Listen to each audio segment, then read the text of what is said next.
com o propósito de você entender como funciona, não é, esse contexto, como é que você lida com possessão demoníaca, como é que você lida, enfim, com várias questões desta área, tá?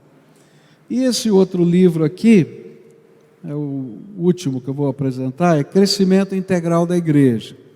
Esse livro foi escrito, essa aqui é a segunda edição desse livro. Na primeira edição, essa aqui é uma edição ampliada. A primeira edição foi fruto do trabalho que eu desenvolvi aqui no Sul-Americano, sob a orientação do Antônio Carlos Barro, né? E fala sobre alguns processos que você pode implantar na sua igreja, alguns valores que você precisa trazer para o seu ministério, que podem ajudar a sua igreja a crescer. E a segunda parte, que é a parte ampliada, foi fruto de uma tese de doutorado que defendi lá na África do Sul, sobre relevância da igreja. Então, eu coloco na última parte, 12 princípios ou valores que transformam uma igreja relevante em qualquer sociedade. Então, está aí esse material, está à disposição de vocês. Espero que seja útil e abençoador na sua vida.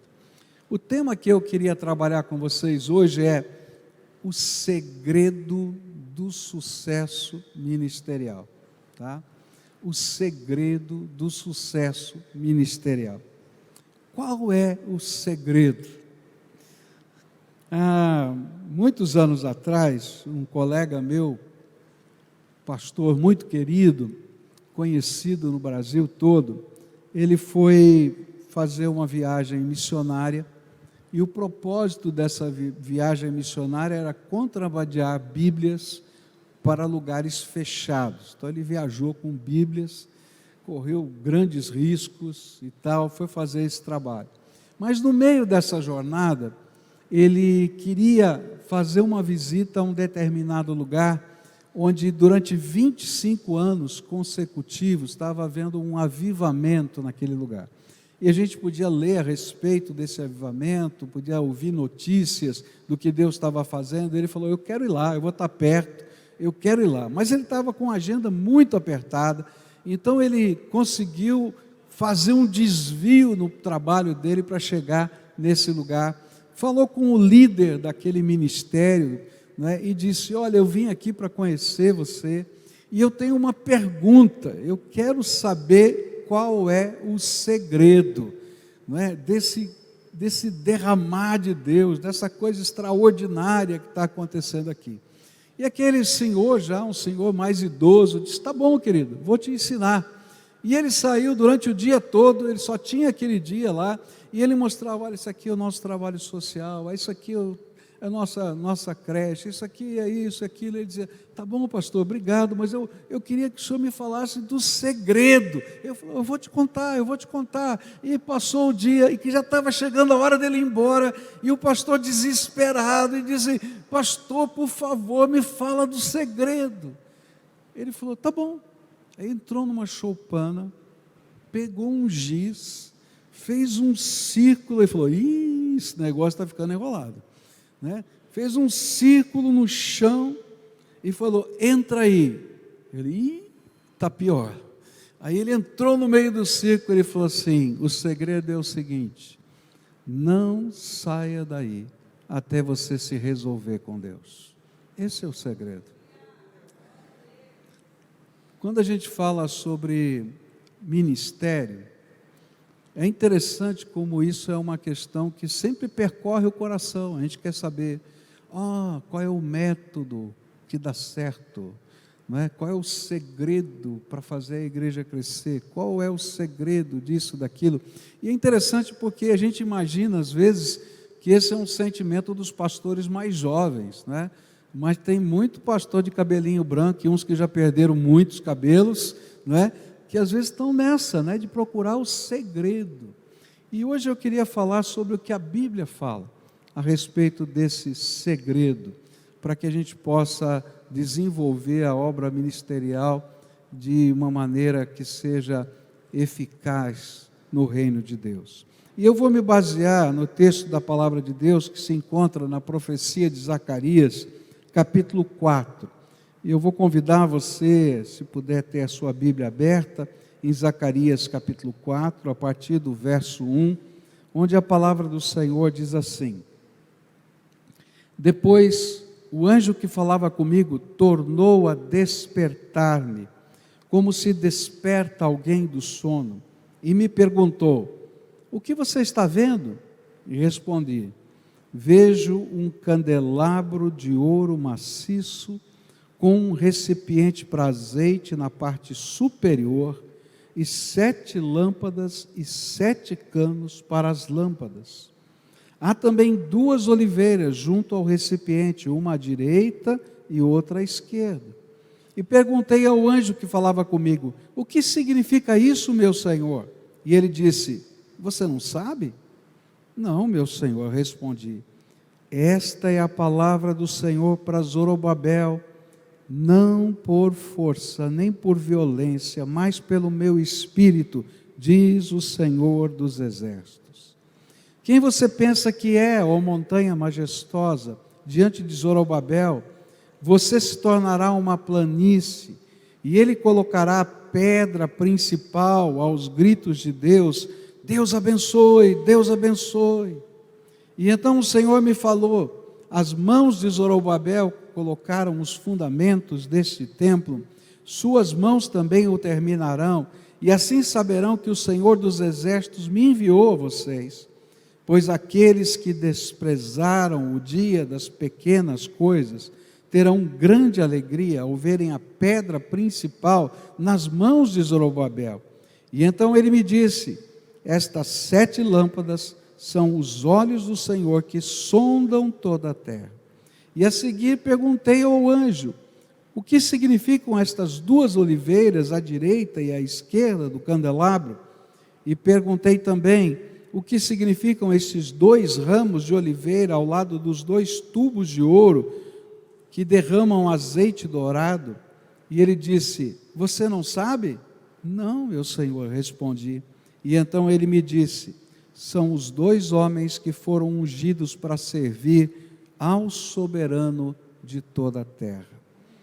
Pai querido, nós estamos aqui nessa abençoada comunhão de pastores dessa cidade, de líderes espirituais.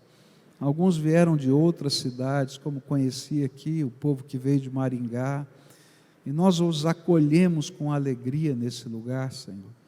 E nesta hora, Pai, nós queremos buscar a Tua face, o Teu poder, a Tua sabedoria. E eu quero te pedir: revela a Tua presença entre nós, Senhor. Revela, Senhor, isso nos basta.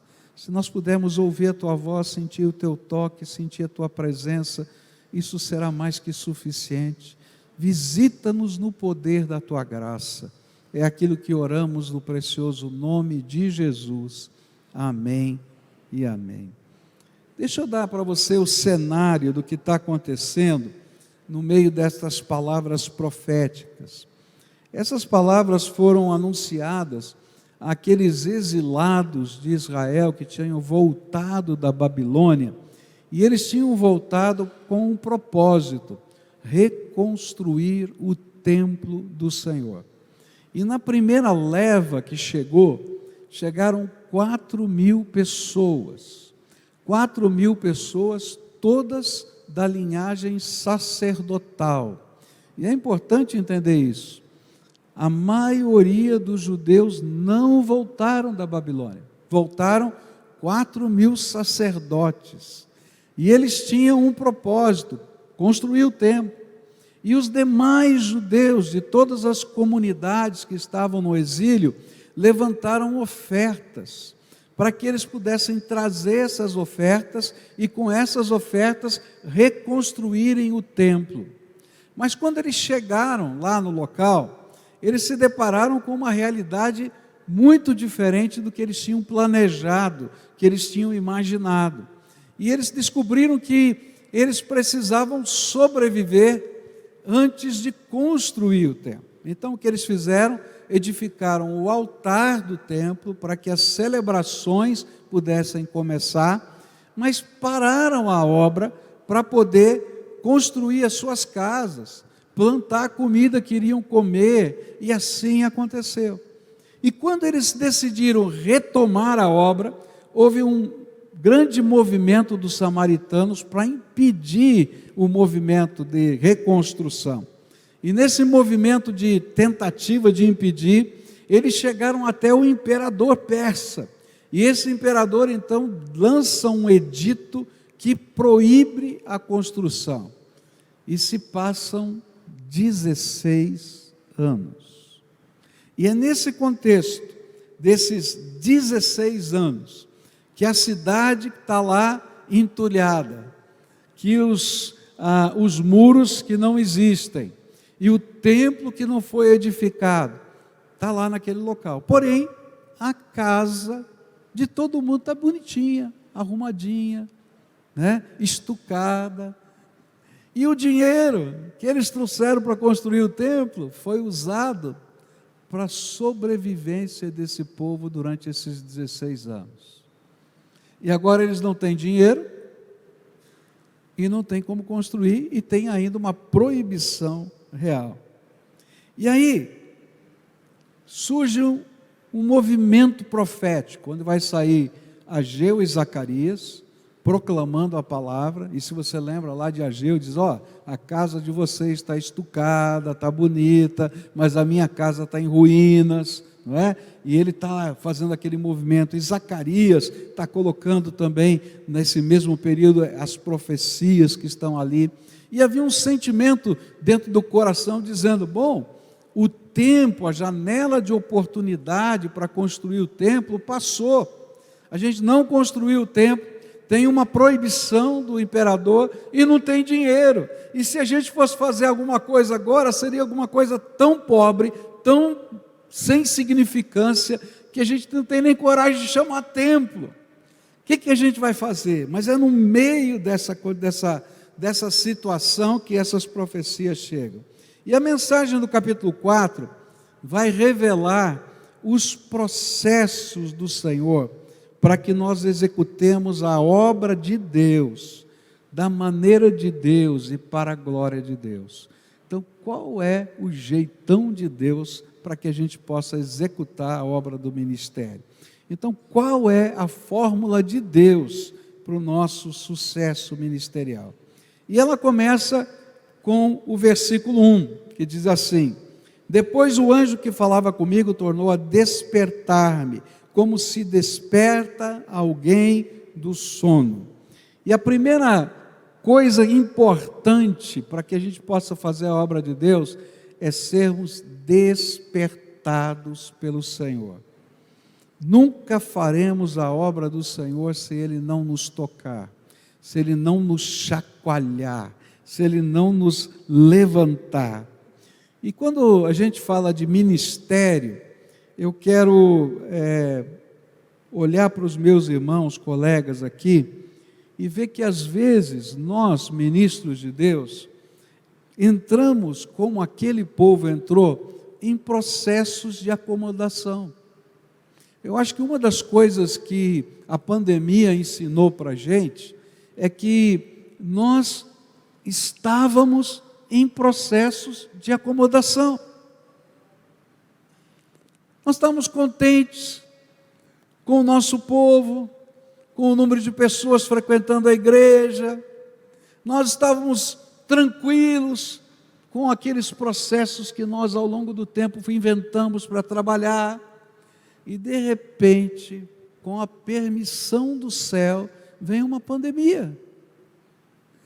E de repente você não pode usar os mesmos processos mais. E aí, o que a gente faz? Para de ser igreja. E a gente teve que descobrir nesses 2 anos, que Deus teve que chacoalhar a sua igreja para ampliar a sua visão, para chegar mais longe do que ela podia imaginar. Às vezes Deus pega e chacoalha nós, ministros, do nosso sono da acomodação, do que a gente tem a nossa zona de conforto, conforto. A gente está acostumado com isso, daquele jeitinho, daquela forma, daquele horário, daquele jeito. E o Senhor diz: presta atenção, estou falando com você, eu quero ampliar a tua visão, quero te mostrar outras coisas. E aí o sono da acomodação, ela sempre vem com a visão das limitações. Então eu olho para a realidade e digo assim: olha quanto problema, o imperador não deixa a gente fazer, não é? A igreja não pode fazer isso, ou não podemos construir o templo, ou não temos dinheiro, ou não temos isso, ou não temos equipamento, ou não temos nada. Queridos, a obra de Deus se faz pelo poder do Espírito Santo de Deus. Eu nunca fiz nada na minha vida quando eu tinha dinheiro. Geralmente, quando Deus me faz um desafio, eu não tenho um tostão. E eu acho que deve ser assim com vocês também, porque esse é o jeitão de Deus. Ele diz: filho, você está comigo ou não está? Eu digo: estou, né, Senhor, estou aqui. Mas olha, presta atenção, Senhor, o Senhor não está vendo as condições. Ele diz: estou vendo tudo, filho, eu sou o Senhor dos céus e da terra. Vem comigo. Fevereiro de 2020 eu estava na região de Nova York para uma tentativa de um tratamento experimental com a minha esposa, e o mundo começou a fechar, né? E eu estava muito preocupado, porque eu queria voltar para casa, e a companhia aérea onde eu tinha comprado a passagem para voltar com a minha esposa anunciou que aquela seria a última semana de voos para o Brasil. E eu falei: Senhor, se eu não conseguir mudar a minha passagem estava marcada mais para frente, eu vou ficar aqui não sei quanto tempo. Um colega meu ficou 6 meses lá para conseguir fazer depois uma viagem via México, via não sei onde, e etc. E eu falei: eu preciso voltar para casa. E nesse meio tempo, anunciou aqui no Brasil que iam fechar as igrejas. E aí, nós fizemos uma reunião do Ministério Online. E nessa reunião do Ministério Online, eu estava lá nos Estados Unidos, meu grupo de pastores estava lá na igreja, e disse: gente, olha, vai mudar tudo. E nós vamos ter que mudar um jeito de pastorear. A gente vai ter que aprender um novo jeito de pastorear. O jeito que a gente podia fazer antes, não dá nem para fazer visita no hospital, gente. Não dá para fazer enterro. Como é que a gente vai pastorear?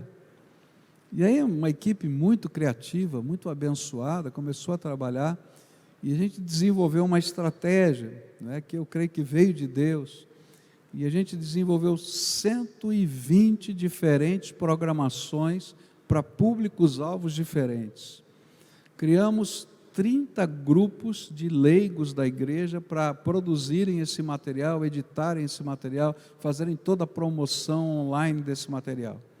A igreja já tinha um alcance maravilhoso, que era de cerca de 250 mil visualizações por semana, ou seja, 1 milhão de pessoas tendo relacionamento conosco antes da pandemia. Mas porque Deus nos chacoalhou e nos despertou, nós passamos a 10 milhões por semana, 40 milhões por mês. Às vezes Deus tem que chacoalhar a nossa vida, para que a gente possa sair da nossa zona de conforto e ser despertado do nosso sono, da acomodação, da letargia, porque nós somos tentados a passar por esses processos de acomodação, e nós temos excelentes desculpas para isso. Eu não tenho dinheiro, eu não tenho tempo, eu não tenho recurso, eu não tenho pessoas, eu não tenho isso, eu não tenho aquilo. Mas na verdade a gente se esquece do que a Bíblia ensina para a gente. A Bíblia diz que todos os dons que uma igreja precisa para fazer a obra de Deus, estou falando de uma igreja local, já estão no meio dela, porque o Senhor já capacitou a sua igreja. Nós que somos ministros é que não estamos pesquisando onde estão esses dons. 2 semanas atrás, na nossa igreja, eu vi um projeto, me apaixonei por esse projeto para trabalhar com material para a infância, e eu precisava de ilustradores. E eu, orando, o Senhor me deu essa palavra, falou: você não sabe, filho, que todo dom que uma igreja precisa já está lá, fala para a igreja. E eu cheguei para a igreja não domingo passado, o anterior, e falei: gente, é o seguinte, Deus colocou no meu coração esse sonho, esse projeto para trabalhar com criança, e eu preciso de gente que tem habilidade de desenho para ilustrar esse material. Se Deus te deu esse dom, liga para mim. E passei o telefone do meu escritório. Durante aquela semana, 35 pessoas ligaram, entre elas crianças. E algumas crianças mandavam para mim pelo WhatsApp: pastor, serve esse trabalho que eu faço? Gente, é trabalho de profissional, criança. Eu falei: louvado seja Deus, porque todos os dons já estão no meio da igreja. Nós é que precisamos ser despertados e sair dessa zona de conforto. Então o Senhor vai lá e acorda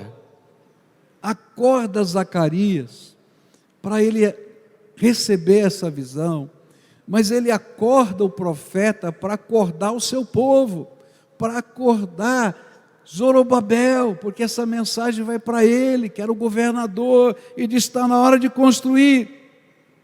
E eu vim aqui hoje para dizer: acorda, meu irmão, porque tem muito mais da obra de Deus para ser feito.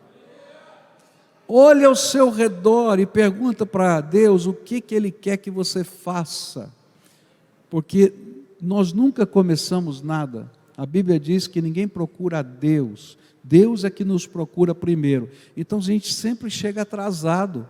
Agora que você for, Ele já começou. Então você pergunta: Senhor, onde o Senhor está indo? Que eu quero ir atrás, quero correr do teu lado, Senhor. E eu queria pensar um pouquinho em Moisés, porque para mim ele é uma ilustração de vários princípios, né, de liderança.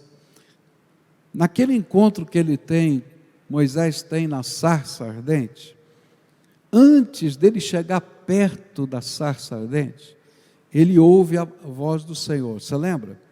E a voz do Senhor vai dizer para ele: tira as tuas sandálias. Por quê? Porque aqui é terra santa. Sabe, queridos, terra santa é um lugar onde Deus realiza coisas sobrenaturais, através de gente comum. Eu e você, nosso povo. Terra santa é o seu ministério. Você não é pastor porque você foi ungido pastor. Você não é pastor porque uma igreja o escolheu.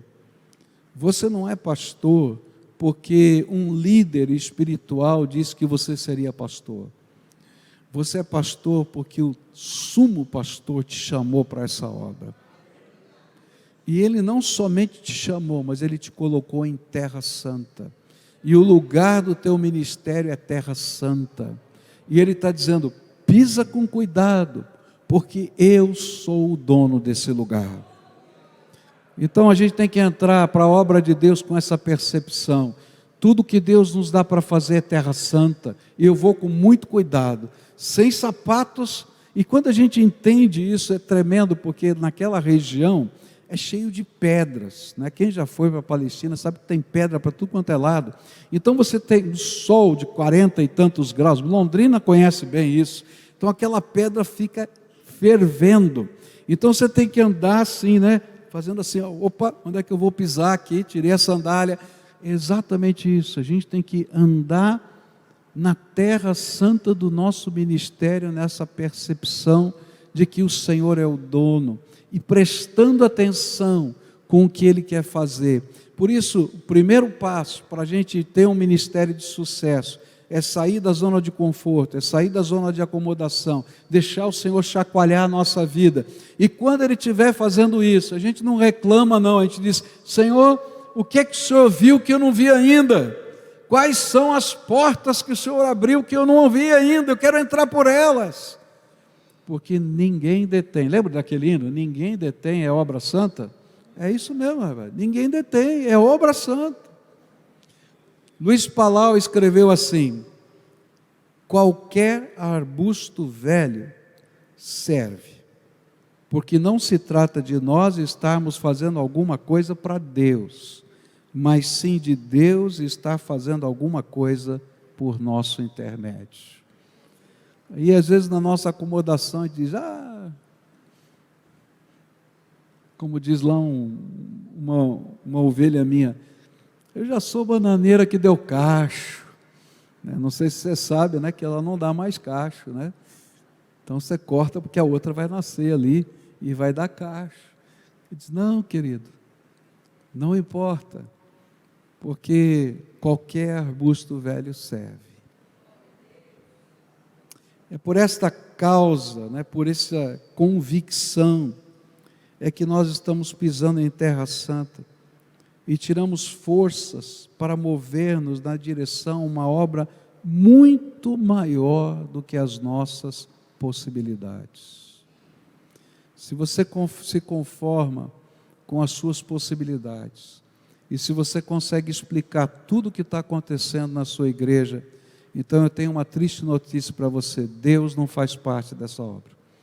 Porque quando Deus está fazendo parte da obra, você não consegue explicar mais nada, porque o imponderável de Deus começa a acontecer na tua vida e na vida do teu povo. Hoje eu vim aqui para, em nome de Jesus, desafiar você a se deixar tocar pelo Senhor. Desafiar você a crer numa missão muito maior do que as tuas possibilidades. A ouvir um chamado e um direcionamento novo.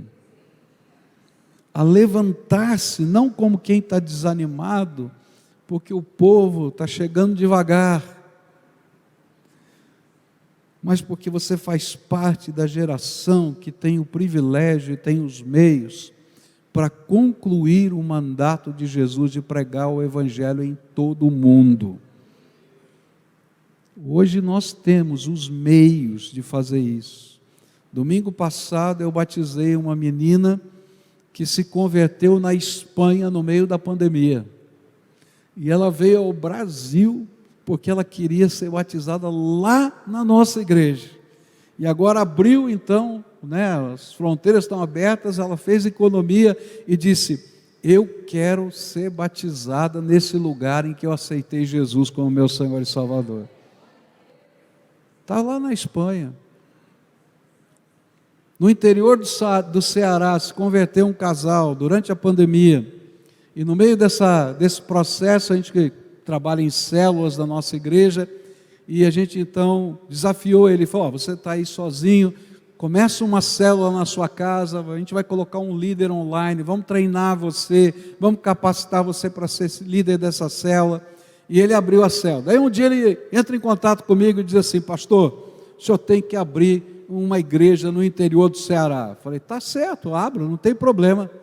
Se você fundar 7 células ativas na tua cidade, a gente manda um pastor para aí. É isso mesmo, pastor? Sim, senhor.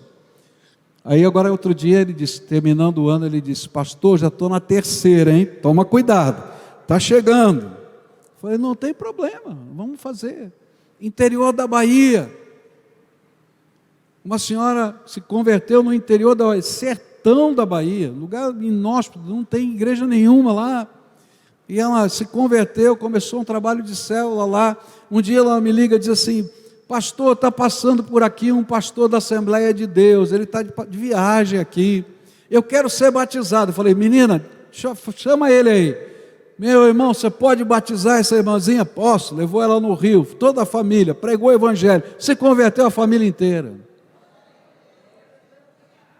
Por que eu estou falando isso? Desperta. O Evangelho quer chegar mais longe, mas nós temos que acordar. O povo estava dizendo: não tem dinheiro, o imperador não deixa, as coisas não vão. E o Senhor diz: levanta, eu quero que você levante o meu templo. Segunda coisa, nos versículos 2 a 9, diz assim: e me perguntou, o que você está vendo? Respondi, vejo um candelabro de ouro maciço com um recipiente para azeite na parte superior e 7 lâmpadas e 7 canos para as lâmpadas, e há também 2 oliveiras junto ao recipiente, uma à direita e outra à esquerda. E perguntei ao anjo que falava comigo, o que significa isso, meu Senhor? E ele disse, você não sabe? Não, meu Senhor, respondi. E então o Senhor me falou, as mãos de Zorobabel colocaram os fundamentos desse templo, suas mãos também o terminarão, e assim saberão que o Senhor dos exércitos me enviou. Segunda processo de Deus é nos dar visão. É assim que Ele trabalha conosco. E a visão do Senhor era que Zorobabel começaria e terminaria a obra da reconstrução do templo do Senhor. Mas por que essa visão era tão importante? Porque havia aquele lobby político que continuava ativo dos samaritanos para impedir a construção do templo e da cidade de Jerusalém. Porque tinha 16 anos de proibição. Porque tinha um embargo que não havia sido levantado. E aí o Senhor vai dizer para Zorobabel, que tinha vindo na primeira leva, daqueles 4.000 que vieram com o sonho de construir o templo, há 16 anos atrás.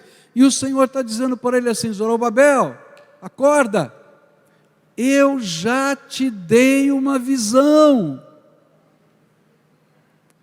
Construir o templo. Por que você ainda não a executou? E eu posso imaginar Zorobabel dando as mesmas desculpas, falando. Mas a visão que agora Zacarias trazia, era que ele precisava retomar a construção, mesmo sem a autorização do imperador.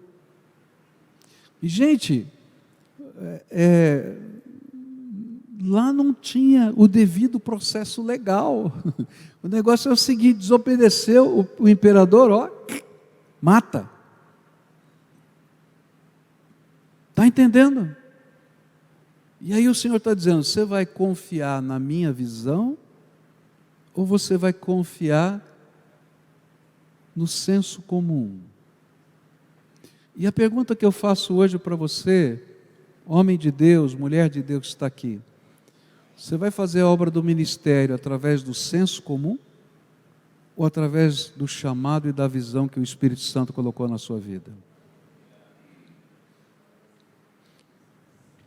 Sabe, quando Deus nos desperta, Ele nos dá visões, nos dá foco, nos dá direção para trabalhar. E sabe, Ele nem sempre nos mostra aquilo que nós sabemos, mas Ele nos mostra aquilo que Ele, Deus, já viu, e Ele quer que nós nos apropriemos pela fé. E nem sempre nós entendemos bem esse processo de Deus e essa visão de Deus, mas se a gente crê que Ele mostrou, então nós temos que marchar na direção desses alvos. E sabe, marchar na direção dos alvos de fé, que uma visão espiritual tenha sido colocada sobre a nossa vida, não acontece em coisas simples e fáceis. Há alguns anos atrás, eu fui disciplinado pela BBN, né? Eu tinha um programa de rádio na BBN, e aí disseram que eu não era batista o suficiente para estar na BBN, e me mandaram embora. Não, é verdade. Mandaram eu e o pastor Silvado da igreja do Bacaxeri, ainda bem que eu não fui sozinho, né? Mandaram os dois juntos. E aí tá bom, e aquilo me fez um mal tão grande, porque eu nunca tinha sido disciplinado em nada, né? Eu falei, puxa vida, Senhor, eu não estou entendendo, mas se é assim. E comecei a orar, Senhor, abre canais aí para a gente voltar, comunicação, a gente poder entrar. E aí comecei a sonhar na presença de Deus, e pedia para a gente voltar à rádio, pedia para voltar, queria pedir ao Senhor para entrar na televisão mais fortemente. E um dia eu estou num congresso de pastores, estou sentado no ônibus, indo em direção ao local do congresso, senta do meu ladinho, assim, no ônibus, né, o pastor Márcio Valadão. Disse: Pascoal, eu queria muito conversar com você. E eu disse: que bênção, pastor, que alegria, né, estar aqui do meu lado, que maravilha, né? E ele disse: sabe, Pascoal, é o seguinte, tem um cidadão que tem uma concessão de televisão, de retransmissão de televisão, lá em Curitiba, e ele veio me oferecer para ser um retransmissor da Rede Super. E eu pensei em você, falei assim: olha, vamos fazer junto esse trabalho, porque eu preciso de alguém local lá para fazer o trabalho da retransmissão. Você topa? Claro, pastor, topo.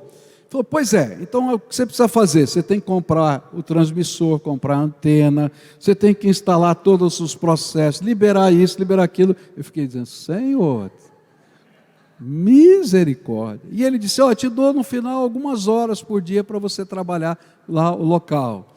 Eu disse: tá bom, Senhor. Nesse tempo eu ainda não tinha inaugurado o nosso novo templo, a gente estava no meio da construção, na reta final de construção. E quem já fez construção sabe que essa reta final é o momento mais pesado, né? E eu comecei a fazer um levantamento de custos. Isso, naquela época, custava um investimento de mais ou menos R$1 milhão. E eu não tinha nem esse dinheiro, nem para a obra, quanto mais para a televisão. E aí eu estava orando, e pensando no assunto, e dizendo: Senhor, eu estou orando, o Senhor manda esse homem sentar do meu lado, abre essa porta, o que o Senhor quer que eu faça? Me ensina. E aí a gente começa a conversar com o pessoal, né, da igreja, e chega o pessoal do plano estratégico, conhece o pessoal do planejamento estratégico? Diz assim: pastor, tem que ter foco, nosso foco agora não é esse, tal, etc. E aí eu falei: Senhor, e agora? É do Senhor, não é? E aí a gente começa a orar, e Deus diz: entra, filho, estou abrindo a porta. E eu ficava pensando: Senhor, não dá para mudar o time? Muda um pouquinho, eu termino aqui. Não, ou é agora ou é nunca mais. E aí a gente molhou os pés e começou a entrar. Eu me lembro que quando o nosso governador, que não era governador na época, mas ele é um amigo pessoal, ele foi me visitar um dia, e ele perguntou: você está montando uma televisão? Eu falei: estou. Ele falou assim: você tem engenheiro de comunicação? Eu falei: não. Como você não tem engenheiro de comunicação? Como é que você vai fazer tudo isso? Não sei, eu vou fazer. Ele falou assim: não, então eu vou te ajudar. Ele é dono da Rede Massa. Ele falou: vou te mandar o meu engenheiro lá. Aí o engenheiro foi lá, olhou, chegou para o nosso pessoal: você tem tal equipamento? Ele falou: não. Você tem aquele equipamento? Não. Você tem aquele outro equipamento? Não. Como é que vocês querem ser televisão? Não vai funcionar. Naquela época, se você conhece, né, a história, eu tinha algumas câmeras M9000, aquela coisinha. Mas a gente tem que molhar o pé na direção da visão. E quando a gente molha o pé na direção da visão, a obra de Deus se realiza no meio das nossas impotências, porque a glória é dele.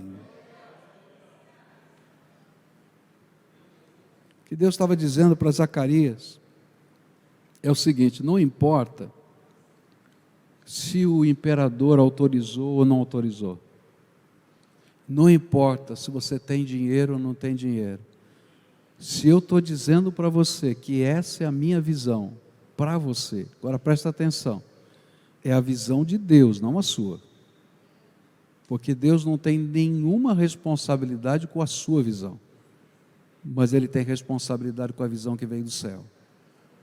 Então vai lá, e se você vai ler o livro de Ageu, Ageu diz assim: vão cortar árvores. Não tinha dinheiro, eles tinham que ir lá na floresta cortar as árvores para começar a fazer a obra do templo. E começa com o que você tem, do jeito que você é, e Deus vai acrescentando a graça dele nos processos da visão que é dele. Então, você quer viver um ministério de sucesso? Então, tente descobrir qual é a visão do Senhor.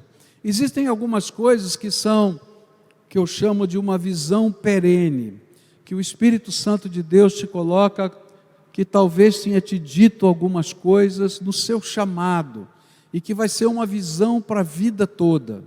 É um mover de Deus numa direção, e você vai desde aquele dia até você ser recolhido, não é? Ou Jesus voltar. Você sabe que você tem, não o mapa, não os detalhes, mas você sabe onde está o norte que você tem que caminhar. Mas há outras que são pontuais. Agora é hora de fazer isso, agora é hora de fazer aquilo, e a gente tem que ouvir a voz do Espírito, e ir na direção dessa visão, dar passos de fé, e crer no imponderável de Deus, e coisas extraordinárias de Deus vão acontecer. Eu não estou querendo dizer que eu não tenho planejamento, que eu não tenho métodos, que eu não tenho prestação de contas, não é isso não, que eu faço coisas translocadas, não é isso. O que eu quero dizer é que antes de tudo isso, eu quero saber qual é a vontade de Deus. E quando Deus me diz qual é a vontade dEle, eu vou entrar com a cara e a coragem, porque o problema é dEle. Ele é que mandou, e eu vou seguir a vontade dEle. E é isso que Deus está falando para nós, como servos dEle. Então, se Deus está falando para você, te deu visões, te deu desafios, comece pela fé, porque as coisas de Deus não vêm prontas. A gente vai construindo passo a passo no poder do Espírito Santo de Deus. Verso 6, vai dizer assim: esta é a palavra do Senhor para Zorobabel, não por força nem por violência, mas pelo meu Espírito, diz o Senhor dos Exércitos. A grande lição desta visão está na imagem de suprimento de azeite ilimitado. E aí a gente vai ter que aprender a viver, se comprometer com o método de Deus de sucesso, que é o poder do Espírito Santo. E nessa revelação dada a Zacarias para Zorobabel, ele vai falar de um candelabro, né? de uma lâmpada, com 7 tubos, o fogo está em 7 lugares. E nessa revelação de Deus a Zorobabel, o que o Senhor está dizendo é que todo o seu trabalho dependia do suprimento de azeite. E aqui a gente tem uma inversão. Na profecia, essa visão, ela parece invertida. E quando você fala, tanto é que ele destaca isso na profecia, dizendo o seguinte, que o reservatório de azeite, normalmente numa lamparina, está embaixo. E aí você coloca o pavio, não é isso? Nesse reservatório, e ele vai, por indução, levar o óleo à ponta, onde vai acender ali. Agora, essa lâmpada é diferente. Olha lá no texto, o reservatório está em cima. E o profeta diz, olha, o reservatório é superior. E por gravidade está descendo o óleo. Eu não sei nem como é que funcionava aquilo. Mas a grande questão dessa visão era que havia do alto um suprimento ilimitado de azeite que escorria na direção deles, tanto que escorria que os dois obreiros, não é? O sumo sacerdote e o governador, que vão aparecer aqui nessa profecia, eles estão gotejando azeite dourado. Está entendendo? Está descendo e está transbordando, está gotejando o azeite dourado. É isso que ele está falando. E a lição é o seguinte: a obra do Senhor não depende da nossa energia física. A obra do Senhor não depende da nossa estratégia. A obra do Senhor não depende da política institucional. Toda igreja tem política, cara. Sua denominação também tem. A igreja local também tem. Mas não depende disso a obra de Deus. Não depende da inteligência humana. Por isso não adianta você querer saber qual é o segredo. O velhinho falou tudo lá. Só sai daí quando você se resolver com o Senhor. Por quê? Porque não é por força, nem por violência, mas pelo meu Espírito, diz o Senhor dos Exércitos. Só o Espírito de Deus pode nos fazer dar os frutos que o Senhor quer que demos. E o que o Senhor está dizendo é: eu tenho o que você precisa, busque de mim poder do Espírito Santo, e as coisas vão acontecer. O método do nosso sucesso ministerial não está em nossa capacidade, na nossa força, na nossa competência, na nossa formação, nos nossos recursos, ou até nos modelos que nós seguimos. O método é graça de Deus sobre o servo de Deus. Não tem outro, meu irmão. Eu posso usar ferramentas, tudo isso é ferramenta, mas eu posso dar uma ferramenta. Se você me der uma ferramenta, eu sou tão ruim de habilidade manual, mas tão ruim, que eu sou capaz de fazer uma linha torta com régua. Você pode me dar a melhor ferramenta. Essa semana eu fui num aniversário e aí o senhor, já vovô também, disse: olha, eu estou com um hobby novo, eu estou fazendo brinquedos para os meus netos de madeira. Você não quer ir lá no meu ateliê fazer brinquedo para os seus netos? Eu falei: cara, você não me conhece. Você vai perder toda a madeira que você comprou, porque eu não presto para isso não. Não tenho essa habilidade, né? Então você pode ter as melhores ferramentas. Ele falou: mas eu tenho as melhores ferramentas. Mas a pecinha que está do lado de cada ferramenta é o problema. Não funciona. A ferramenta funciona, eu não. Eu posso te dar todas as ferramentas do mundo, excelentes, maravilhosas, mas se você não tiver a unção do Espírito, querido, não vai. Não funciona. E a gente vai aprender a depender de Deus. Meu filho estava entrando no ministério e ele chegou para mim e disse, nessa época ele estava trabalhando com adolescentes, e ele falou para mim assim: pai, nós somos de um ônibus, porque eu quero montar um grupo de evangelismo, e nós vamos sair para fazer isso. Falei: tá bom, filho, e nós precisamos comprar um ônibus. Falei: é legal, filho, que bom. Só que lá na nossa igreja a gente tem uma filosofia diferente, né? Se Deus te deu uma visão, tá? Ele vai te dar pessoas e vai te dar grana. Eu não sou responsável pela visão que Deus te deu. Você que cuide. Então a pessoa chega lá e diz: pastor, tem um ministério novo, aleluia, te ajudo. O que você é? Então Deus vai te dar pessoas. Deu pessoas, agora vai te dar o dinheiro, nós vamos fazer a obra. Mas você vai correr atrás, que é de joelho no chão. Senão não funciona. Aí o meu filho falou: tá bom, pai, então o que eu faço? Falei: ora, leva os teus meninos para orarem, começa a buscar a Deus. Tá bom. Passamos dias, ele, bem agitado, ele é bem agitado e tal. Falou: pai, já tive uma ideia, já sei como é que eu vou fazer. Eu tenho o dinheiro da entrada do ônibus. Falei: o que você vai fazer? Eu vou vender meu carro, pego o dinheiro, dou de entrada para o ônibus, depois. Eu falei: e o resto? Não sei, pai. Daí eu vou ver. Eu falei: não, Deus mostrou isso, essa é a estratégia? Não, essa é a minha estratégia. Então não, você vai dobrar o teu joelho, vai fazer vigília de oração com os meninos, vai viver isso aí. Tá bom. Aí está lá, angustiado, doido para vender o carro, fazer aquela coisa toda e tal, né? E eles começam a orar. Um membro da nossa igreja, jogador de futebol no Japão na época, liga para o nosso ministro e diz assim: olha, toda noite Deus me incomoda aqui no Japão, porque tem alguma necessidade na nossa igreja e eu não sei qual é. Você sabe o que a igreja está precisando? E aí aquele pastor disse assim, o que eu sei é que os adolescentes estão fazendo vigília de oração para Deus dar um ônibus de evangelismo para eles. Então é isso, manda comprar o ônibus que eu estou mandando dinheiro. Aí eles fizeram aquela festa.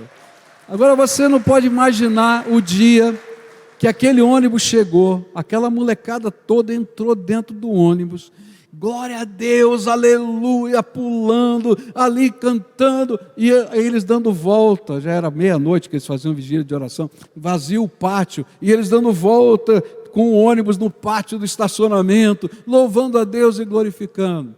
Aí quando meu filho chegou em casa, com essa felicidade toda, ele falou assim, filho, se você tivesse vendido o seu carro sem a ordem de Deus, provavelmente você não teria o dinheiro do ônibus.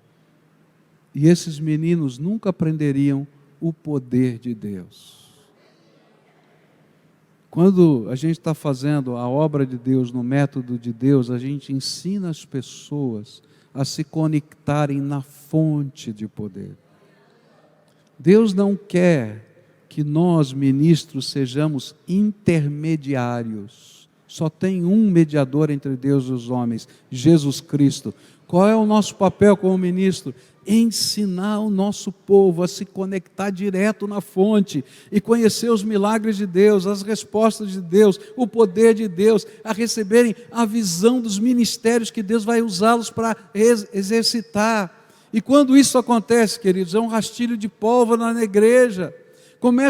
Você não tem controle, pastor. Se você é um cara que quer ter controle de tudo, você não vai aguentar ser pastor de uma igreja dessa, porque vai pipocar gente ali, fazendo coisas que você nunca imaginou. E se você é um homem que tem o coração certo, vai olhar e vai dizer, louvado seja Deus, louvado seja Deus, louvado seja Deus, glória ao Senhor, glória ao Senhor. Sabe, eu queria pensar nessa lamparina e pensar um pouquinho no pavio. O pavio, ainda que ele seja necessário para que haja luz, ele tem um papel muito pequeno na produção da luz. Porque o pavio não ilumina.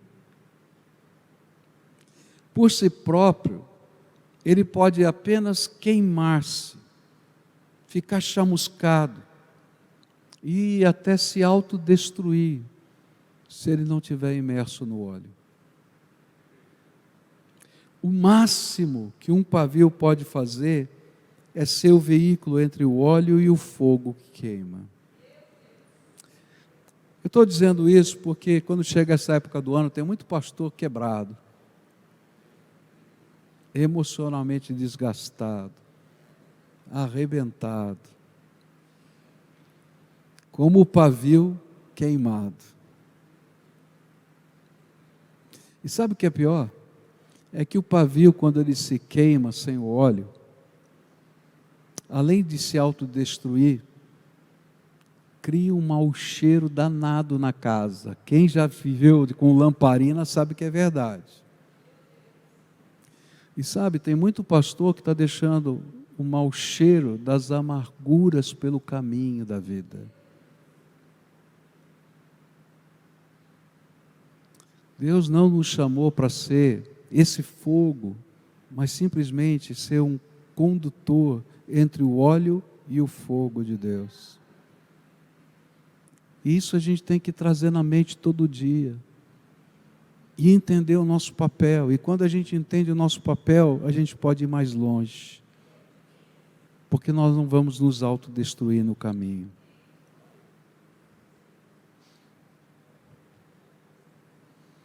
O pavio precisa de duas coisas: um suprimento inesgotável de azeite. E essa é a visão. Filho, tem um suprimento inesgotável de azeite. É tanto que vai sair transbordando azeite dourado. É isso que está na visão.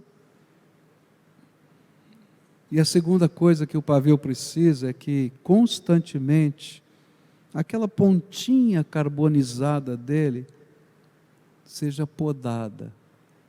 E sabe, é isso que Deus faz comigo e com você. Aquela pontinha que começa a se carbonizar, Ele vai lá corta fora. Ele diz: filho, é azeite, é azeite. No pavio não tem reservatório de azeite, e essa é uma coisa terrível. A gente gostaria que tivesse reservatório de azeite dentro da gente, mas o azeite que você recebeu para hoje vai acabar, hoje. O azeite que você recebe para amanhã, acaba amanhã, é que nem o maná, não dá para guardar. Sabe, não funciona uma unção vitalícia. Eu preciso do derramar da graça de Deus todo dia sobre a minha vida.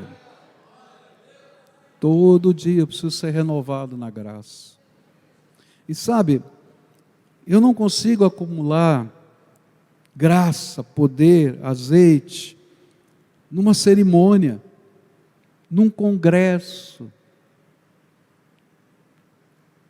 numa noite de oração, porque o pavio não acumula, não tem reservatório. De hora em hora ele está na bancarrota, mas ele é sempre suprido quando ele está imerso no azeite.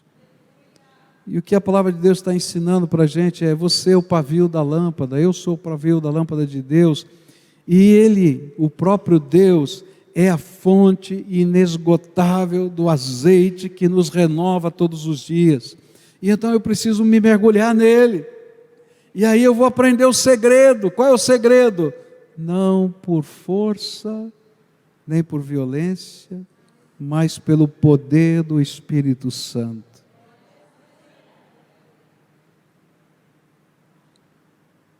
Esse é o segredo.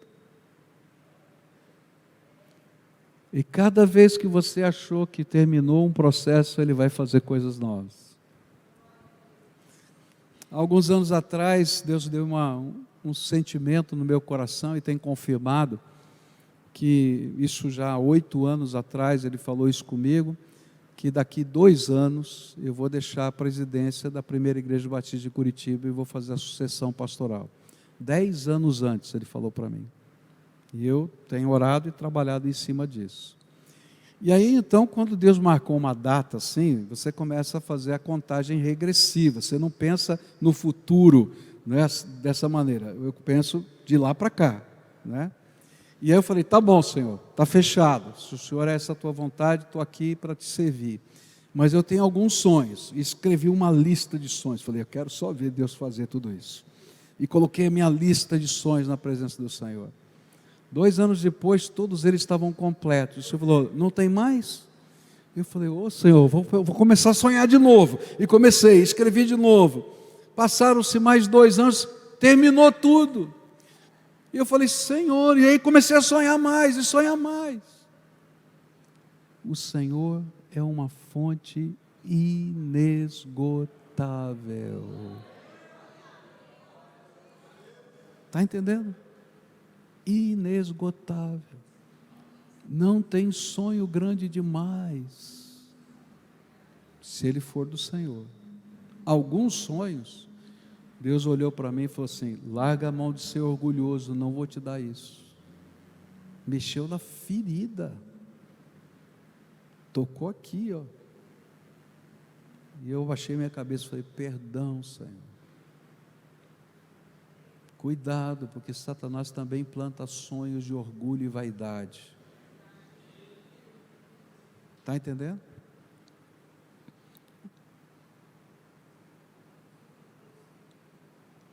Versículos 7 a 10. Quem você pensa que é montanha majestosa diante de Zorobabel? Você se tornará uma planície, e ele colocará a pedra principal aos gritos de Deus abençoe, Deus abençoe.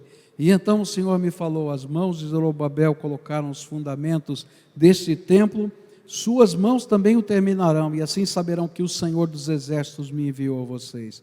Pois aqueles que desprezaram o dia das pequenas coisas terão grande alegria ao verem a pedra principal nas mãos de Zorobabel. E então ele me disse: estas 7 lâmpadas são os olhos do Senhor que sondam toda a terra.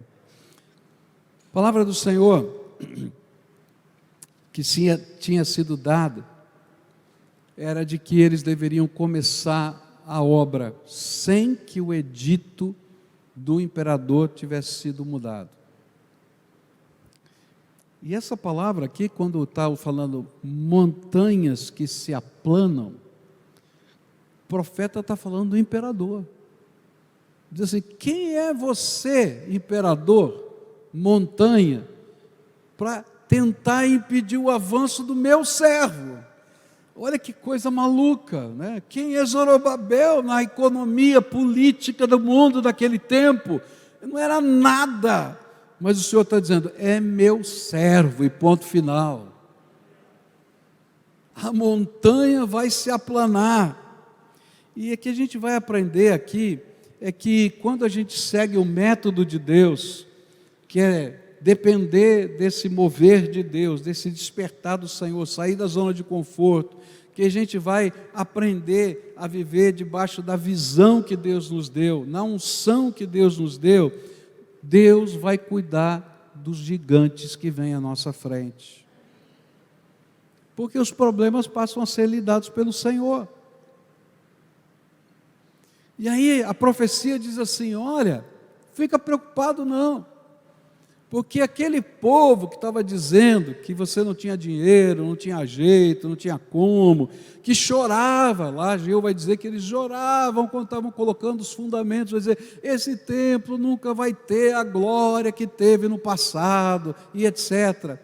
Esse mesmo povo, quando eu revelar o meu poder, vai dizer: Deus abençoe, Deus abençoe. Agora, você já não viveu isso no teu ministério? Aquele povo que dizia assim: ah, pastor, isso aí não vai dar certo, toma cuidado, vai dar tudo errado, não é? Aí você começa a fazer aquilo que é convicção de Deus, e as coisas vão acontecendo, e dizer: pastor, louvado seja Deus, Deus abençoe. Não é assim mesmo. Está lá, está na palavra. O Senhor, se a gente está no centro da vontade de Deus, Ele vai fazer. E a obra vai sendo consolidada, mas ela tem um propósito, para que todos saibam que não é sua obra, mas é dele, do Todo-Poderoso. E aqueles que criticaram e desprezaram o começo, vão sentir a alegria, quando o Senhor vai revelando a sua glória no meio daquilo que eram os começos humildes, que ninguém acreditava. Por isso, eu e você precisamos, de tempos em tempos, alimentar o nosso coração com as promessas de Deus. O que é que o Espírito Santo te falou? Você acredita? Então confessa essas promessas diante do Senhor.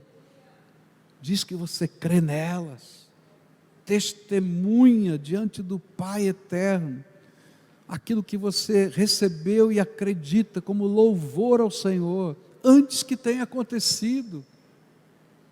Isso é passo de fé.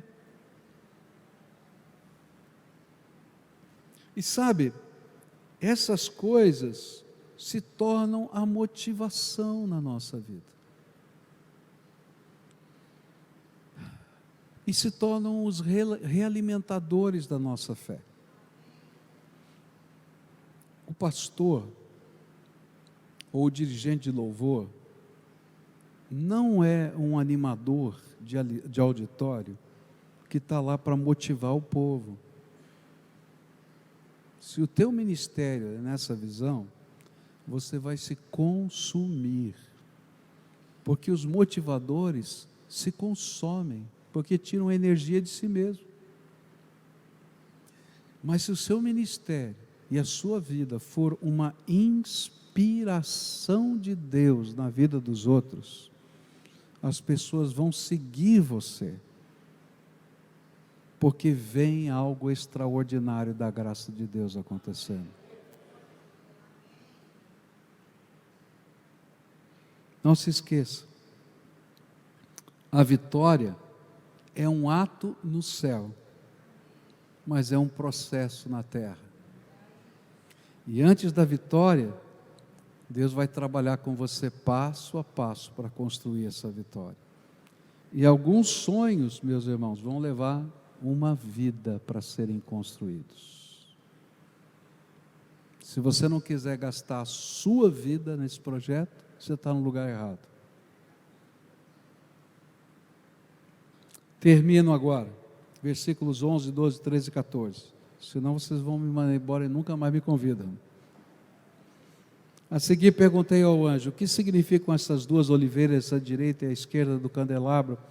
E perguntei também o que significam esses dois ramos de oliveira ao lado dos dois tubos de ouro que derramam azeite dourado. E ele disse: você não sabe? Não, meu senhor, respondi. E então ele me disse: são os dois homens que foram ungidos para servir ao soberano de toda a terra. E aqui a gente vai ter a chave do que significa ser ministro de Deus. Esses daqui são os dois homens que foram ungidos para servir ao soberano de toda a terra. Tudo que Deus vai fazer, todo o poder, toda a graça, toda a unção, todo o despertar, toda a visão, todo o projeto, a sua vida inteira tem um propósito: servir ao Senhor, glorificar ao Senhor, testemunhar que Ele é o Rei dos Reis e Senhor dos Senhores. E por isso eu digo para você: não perca o foco. É para isso que você existe. Termino contando a história de um homem. Eu não sei o nome desse homem. Ele não é tão conhecido na história. Um dia esse homem, morador na Holanda, depois da Segunda Guerra Mundial, logo depois da Segunda Guerra Mundial, esse homem possuía um carro. E aquilo, naquela época, era algo assim, fora do normal. Eram poucas pessoas que possuíam carros. Pela crise de combustível que existia, pelo custo que tinha, isso lá em 45, 46. E aquele homem era o único que possuía um carro na aldeia dele, na vila dele, da Holanda. Temente a Deus. E esse homem então recebeu uma palavra de Deus. E essa palavra foi a seguinte: olha, você vai à aldeia tal, uma outra cidade, e você vai procurar um homem chamado André, naquele lugar, e você vai ensiná-lo a dirigir, porque eu preciso que ele aprenda a dirigir. E assim, então, todo fim de semana, ele ia para aquela aldeia e ensinava o André a dirigir.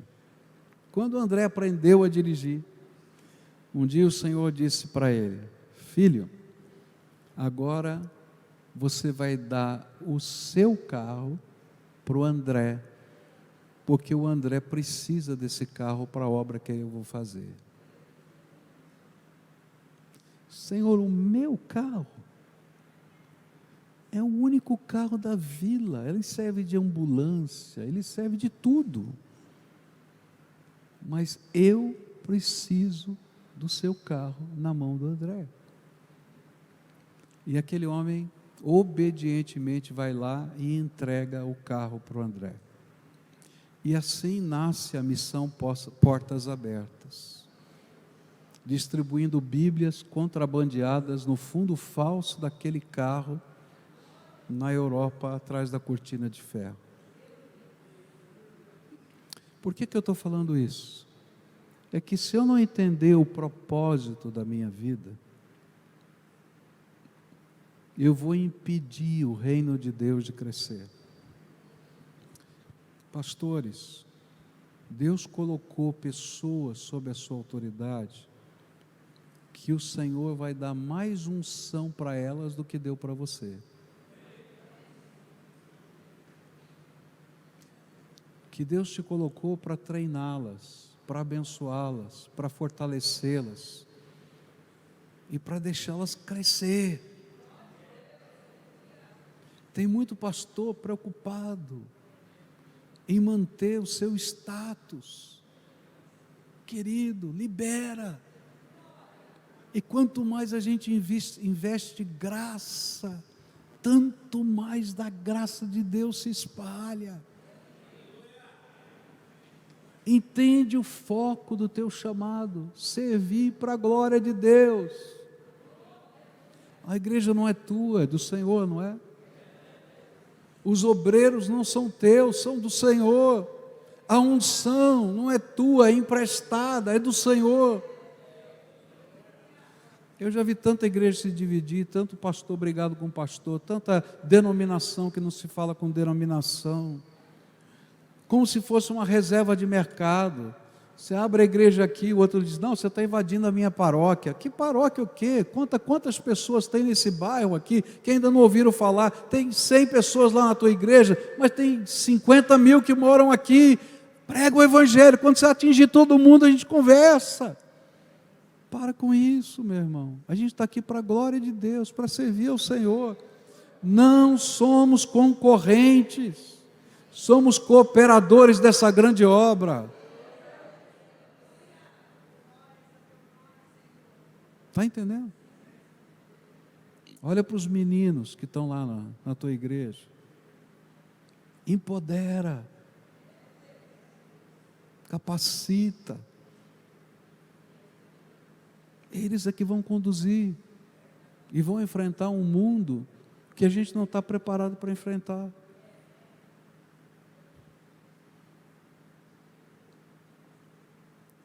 Deus nos chamou para esse ministério. Quer ter um ministério de sucesso? Pensa nesses valores. O sucesso do ministério não está no número de membros que você tem, no tamanho do templo que você construiu, na grana que você levantou. O sucesso do ministério está em cumprir a vontade de Deus. E é por isso que o galardão é medido por essa obediência.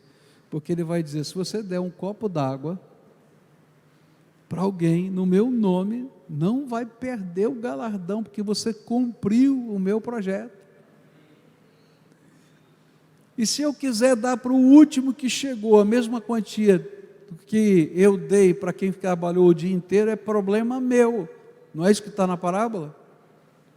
Então honre ao Senhor, servindo ao Senhor. E quando você encontrar os meninos, as meninas, os jovens, os adolescentes, as crianças, dá condições para eles crescerem, fazerem a obra de Deus. A gente começou a treinar líderes de célula agora com 10 anos de idade. Gente, que coisa linda. Coisa linda. Coisa linda. A unção dessa gente. Poder. A gente treina meninos e meninas de 13, 14 anos para pregarem. E a gente faz alguns cultos evangelísticos que eles pregam, a gente ajuda, treina, trabalha com eles, ensina, trabalha. O último que pregou fez, mas olha, dá orgulho, eu vou falar a verdade, fiquei orgulhoso do menino, como se fosse um filho meu. Uma autoridade espiritual incrível.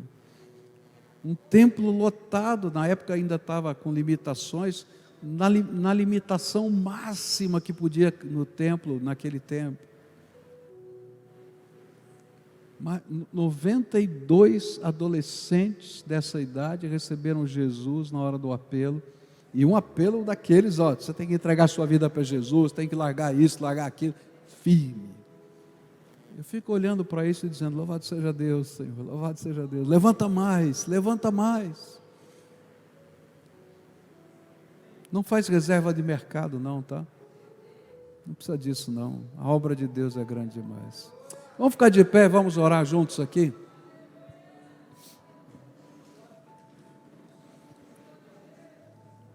Talvez você tenha chegado aqui como pavio chamuscado. Não é verdade? Eu já fiquei algumas vezes como pavio chamuscado. Mas não é esse o propósito de Deus para você não. Ele vai dizer, vou aparar a ponta, porque tem algumas coisas que te levaram a ser um pavio chamuscado. Então ele tem que aparar. Mas a coisa boa é que ele diz assim: vem cá, eu vou te mergulhar no meu óleo. E vou acender essa lamparina. E vai escorrer esse óleo, a ponto de abençoar outras vidas e que elas possam manifestar essa unção também. Então olha para o teu ministério, começa a sonhar um pouquinho. O que Deus tem falado para você? Talvez você esteja vendo um monte de batalhas, um monte de problemas, um monte de dificuldades. Soube que algumas igrejas nessa região não conseguiram pagar os aluguéis, tiveram que fechar. Soube que houve tantas outras pressões. Agora a gente não vai olhar para os problemas, não. Qual é a visão de Deus para você? Qual é o chamado de Deus para você? Não apresenta para Deus métodos, porque os seus métodos não funcionam. O que funciona é o sistema da economia do reino na vida da gente. Então pede para Ele: Senhor, me revela o próximo passo. Agora toma cuidado, porque Ele vai falar algumas coisas malucas. Como falou através de Ageu, começa, vai lá na floresta e corta a madeira. Mas não foi retirado o edito do imperador ainda, não foi feito isso, não foi aquilo. Aquilo que Deus te mostrar, vai lá e molha o pé.